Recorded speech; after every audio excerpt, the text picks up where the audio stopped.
It's time to take a social ride with Choma Amarikbalam. Good morning. Good morning, Samson. Choma, good morning. Good morning, Margaret. How are you? Hi, thank you. All right, so let's go straight.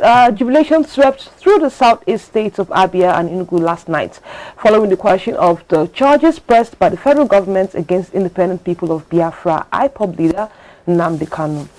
In a ruling, the Court of Appeal in Abuja declared as unlawful the abduction of the IPOB leader from Kenya to Nigeria. A three-member panel of the appellate court also quashed the terrorism charge brought against him by the federal government.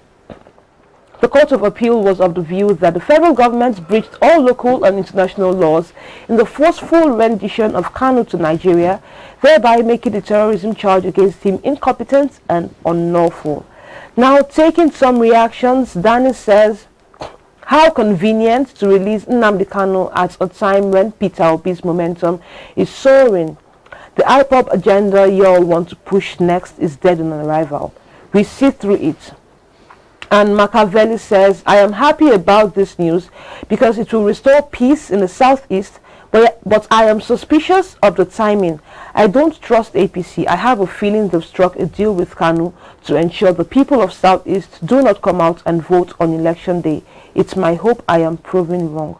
So some people have so many ways to see his release. Some say that there's a hidden agenda. Some feel like he's going to side with Peter Obi, and then bring out all the IPOB, IPOB supporters en masse to vote. There are just so many things people feel are attached to his release. But what do you have to say about this? What do you think? Well, people always get suspicious about things government does, especially in this part of the world. I think quickly we should understand how lengthy the judicial process is here, and that explains why he just got that verdict from the appeal court. It's a decision that can still be taken to the Supreme Court by federal government. But having said that, I think the timing, yes, you want to say, okay, we're in the election season or campaign season, as it were, but it still doesn't change anything, really, if you look at the dynamics of things, because Peter Obi's movement, even before the release, was strong. From social media and even on the foot, in terms of the various matches they had across, the nation. So I don't think it will really have a direct impact. I understand where the suspicions are coming from,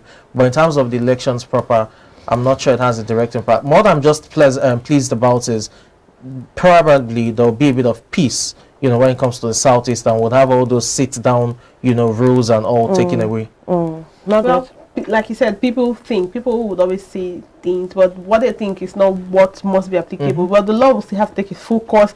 It seems like still we don't have that information correctly yet, that the federal government may have an appeal in the Supreme Court, but then until that happens, we can't say anything. But for now, we don't even know if it's political or not, or if it's actually real. But until then, it's the federal government decision, it's the law's decision rather to do that. So, but then relatively there will be peace in some part of the southeast Nigeria. To sit at home there every Monday, come on, at least it would help ease in that aspect. Really. All right, so heading straight to the second story. Nigerian lawyer and ex-BB Niger Season 3 housemate Patrick Fakoya, well known by his stage name Rico Suave, was involved in a ghastly accident on Tuesday, and unfortunately he died yesterday, Thursday.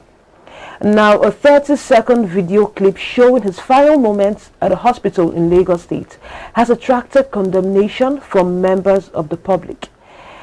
And quickly taking some tweets, Kella is obedient says, this is why people travel out, not because they don't have money or good jobs, but good healthcare, security, and basic amenities. Now, Zen Magazine says, this video pains me all the way to my spine.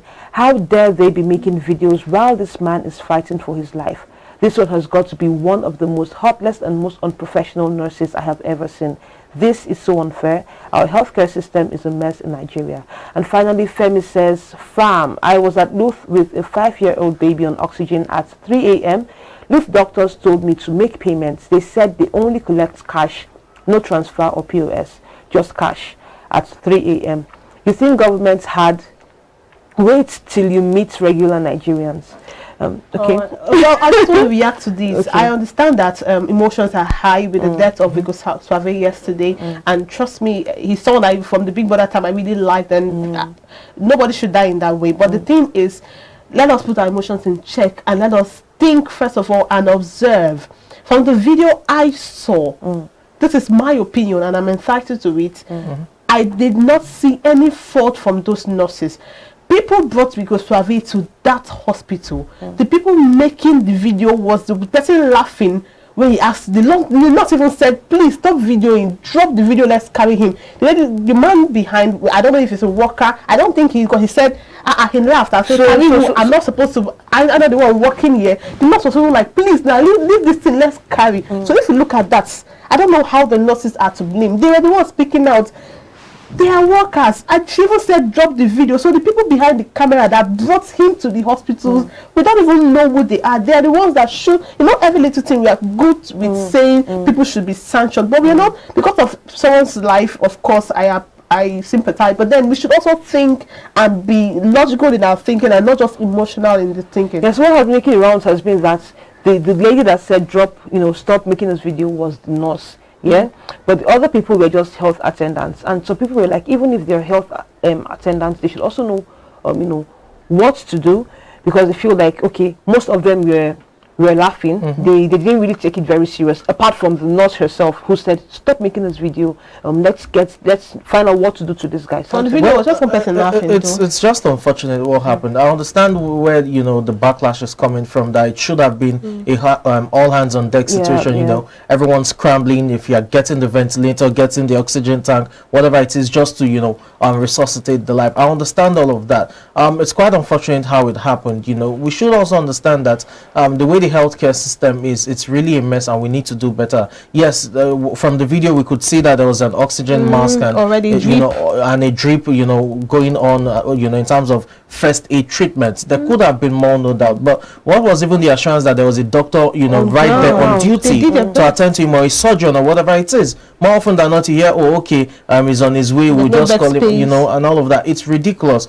It's sad what happened, but I think our healthcare system needs major reforms. Well, thank you very much, Samson and Margaret. Thank you, viewers, and hope to see you same time next week on social media buzz. Thank you very much. Thank you so much, Shoma. Now let's wrap up the show with a quote. But thank you so much, viewers, for being with us all through. The quote from Maria Folio says, "Not having the best situation, but seeing the best in your situation is the key to happiness." That is the key to happiness. It's very self-explanatory. Please do also join at the same time. Production crew, thank you, and co-anchors too, thank you so much. My name is Margaret Operato. Have a wonderful and restful weekend. And I am Chioma Amari Bulam. Do enjoy the rest of the week. Do have a great weekend. I'm Samson, lady.